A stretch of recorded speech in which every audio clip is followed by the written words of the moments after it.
Pipila ka mga lugar sa Luzon ug sa Kabisayan ang naapektuhan sa pagbaha ug brownouts tungod ni Bagyong Igay.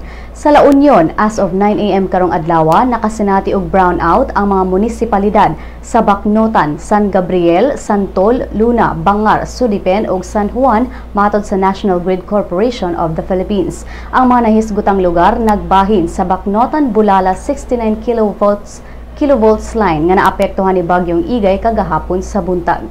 Sa Palawan, kasarangan ngadto sa kusog nga pag-uwan ug paghuro sa hangin ang nasinati sa probinsya. Matod ni PDRRMO and Rescue 165 Chief Gilbert Baaco nga ang barangay Kalusian sa lungsod sa Rizal gipaubos na sa state of calamity human nasinati ang grabing pag-uwan ug hangin nga hinungdan sa brownout. Pipila ka mga pamilya sab ang temporaryong namakwit apan namalik ra sab dayon human mihubas ang tubig baha.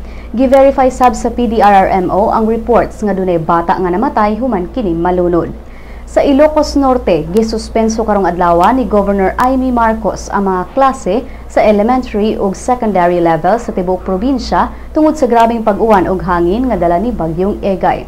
Sa Pangasinan, wala say klase karong adlaw ang preschool level sa probinsya human kini gipaubos sa storm warning signal number 1 kaganinang alas 5 sa buntag.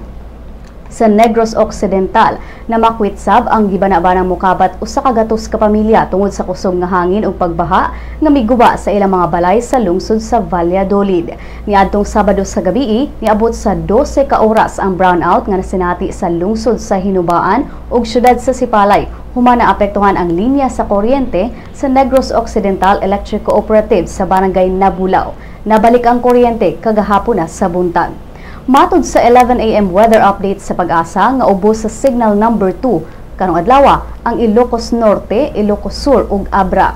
Samtang ubos sa signal number 1 ang Batanes, Calayan ug Babuyan Group of Islands, amihang kasadpan sa Cagayan, Apayao, Kalinga, Mountain Province, La Union ug Benguet. Matod sa Pag-asa nga ang bagyo gikatakdang anaa o mugawas sa Philippine Area of Responsibility karong Biyernes sa buntag.